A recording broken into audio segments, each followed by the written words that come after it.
Despite the popularity of covered call funds due to their high income payouts, just like all investments, there's risk. Principally, that some of these funds seem to be just returning your investment money right back to you. Despite this primary risk with covered call funds, referred to as NAV erosion, there are some covered call funds that I've decided to invest in. To find out which ones those are, but more importantly, why I believe they may avoid this problem, at least in the short to midterm, hit that subscribe button and join me today, right here in the red zone.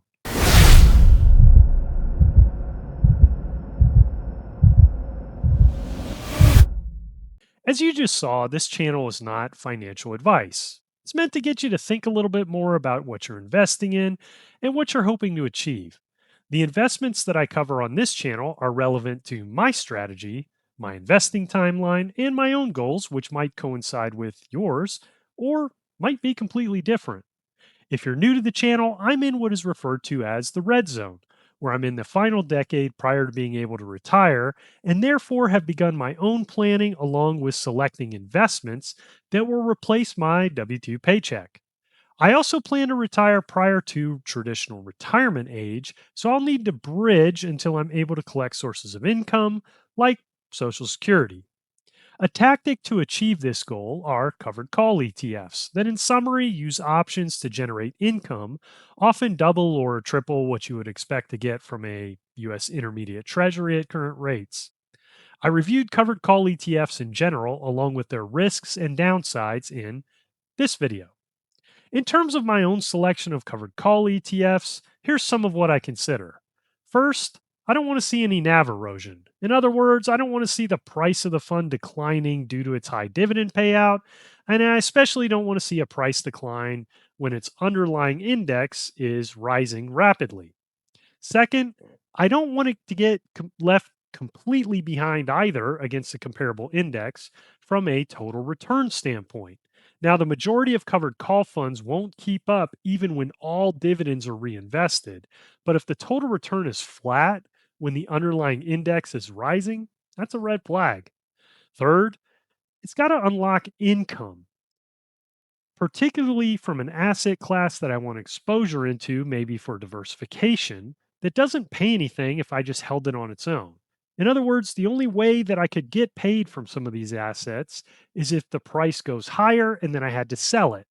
That doesn't really fit in my near or even midterm retirement income strategy. And finally, it makes sense for my portfolio in relationship to the other holdings. So, the first fund up that meets these criteria is Amplify's International Enhanced Dividend Income ETF, ticker symbol IDVO, which currently yields about 5.3%. Through what the fund managers describe as a tactical covered call writing strategy, it seeks to provide income from its dividends from 3 to 4% and 2 to 4% from call options on its underlying holdings. To select those underlying holdings, Amplify uses screens related to dividend growth, sectors, earnings, cash flow, return on equity, market cap, and company management. The result of those screens led to a top 10 holdings you see listed here, along with country allocation below, with over half of the portfolio comprised of companies from Canada, Japan, China, the UK, and Germany. Now, IDVO is not an index fund holding thousands of businesses. Its portfolio currently holds only about 75 companies. Now, one of the more impressive features of IDVO is that since its inception, it not only beats an international index fund such as VXUS in total return, it keeps up with it from a price return standpoint as well. Now, there's obviously risks with international funds, but this is a rare covered call fund that pays out over 5% and keeps up with general international price stock movements, even when they're in a strong bull run like we've seen this year. Now, the only downside for my portfolio is that this fund only pays slightly above 5%, and my target for the income portion of my portfolio is 8%. So, adding a fund like this, which I did in early 2025 in my portfolio, meant that I needed other assets paying above 8% in order to balance out the lower than targeted yield. Next up is the Real Estate High Income ETF from NEOS, ticker symbol IYRI. This is the highest yielding covered call fund currently in my portfolio, yielding over 10%, helping to balance IDVO's lower payout. Although, as I covered in this video, real estate investment trusts must pay out 90% of their taxable income in the form of dividends. Adding in options in the form of IYRI just juices that payout up even more. Now, it doesn't have a long history as it launched in January of this year, and added to that, since this is a different fund family than the last fund I covered, IDVO, let's take a look at one of NEOS's slightly older funds, SPYI, which is a covered call fund based on the S&P 500, and see how it performed, which I think can give us insight into how NEOS's covered call strategy might generally perform in all of its funds. If we look at SPYI versus SPY, we can see that it generally tracked in sideways or down markets, but then underperforms from a total return standpoint in a pretty big way in bull markets, particularly when those bull markets are not just kind of slow and grinding, but when there are rapid moves to the upside. Those moves cause SPYI to lag as some of its upside gets capped when options levels are struck. It's a better fund than, say, JP Morgan's JEPI, as shown in this comparison, but it still lags even when 100% of dividends are reinvested. The biggest reason that I think IYRI will do better is that the overall real estate sector is just kind of middling around and has declined recently. This is a great environment for a covered call fund with NEOS's strategy, as we can see from its performance this year against XLRE and VNQ, which are both index like real estate ETFs for comparison. IYRI is beating both from a total return standpoint, and when we flip the price return as expected, IYRI is not keeping pace, but it's not lagging much either. Looking forward, the sector as a whole has some headwinds as rate cuts haven't done much to bring down the intermediate range of the yield curve that impacts the interest rate terms of most real estate loans. Additionally, changes in how we work, with the rising of working from home, to shifts in government policy, have impacted REITs in the recent past.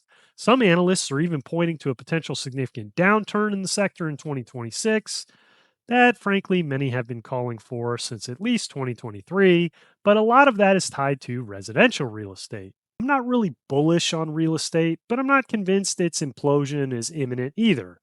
I'm not so confident that I have a large stake in IYRI, but I'm not so fearful that I still don't see it as a good diversifier. Another place to look for diversification for my portfolio is precious metals, which I've never invested in these until recently, primarily because my simple thinking prevents it. If you're interested in learning a little bit more about the last 50 years or so of gold, and if it might be a fit for your portfolio, you can check out this video. I think really there's two options here for me that depends on my expectations going forward. First up is IGLD, which pays close to 7.5%. And I think the second reasonable option would be IAUI, which is from NEOS, which is paying around 12%.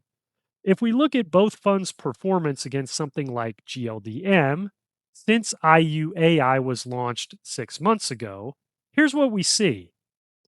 IGLD seems to be keeping pace from a total return perspective slightly better than IAUI. So, if my thesis is that gold is going to continue to rise, then IGLD is probably the better option simply because its covered call strategy is a little more conservative. Therefore, it pays out a little bit less, but it does a better job of keeping up with the underlying holding from a total return standpoint. KGLD from Curve is another fund that's currently on my watch list, as it's advertising keeping up with both the price of gold and paying a yield competitive with IAUI. Now, that's a pretty bold claim, and its option strategy is much more complicated in addition to the higher fees. So I'm only watching that one from the sideline right now, and it's very new, so there's no real way to tell how it will do long term. Now, there's plenty of other good covered call funds out there. Many of you might be wondering why I didn't cover something like QQQI or JPIQ, or don't have a position in SPYI. Simply put, I already hold the underlying of those funds with my 20% allocation to VU, and because of the continuing double digit growth in the underlying indexes, the gap in both price and total return will continue to widen until we get a correction that maybe fails to rapidly rebound. For me, it's not really a good time to enter those types of funds, and it may never be for me, which is okay because there's always other opportunities.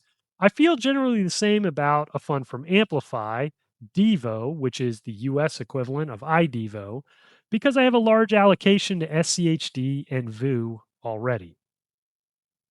IDVO, though, is a good ad for me because I didn't already have an international component. And it has some tech in it as well, such as Taiwan Semiconductor and Alibaba, but it's an overall balanced fund.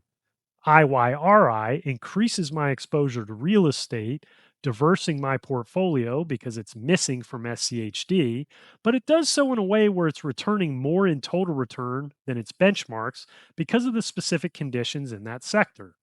Finally, IGLD is a way to diversify into precious metals, specifically gold, and still get paid around 7.5% without getting completely lapped from a total return perspective in rapid moves like IAUI could experience. So, which covered call funds are in your portfolio and why do you hold them? If you're interested in other income investing ideas, check out this video that I did on preferred equities. Until then, I'll see you next time right here in the red zone.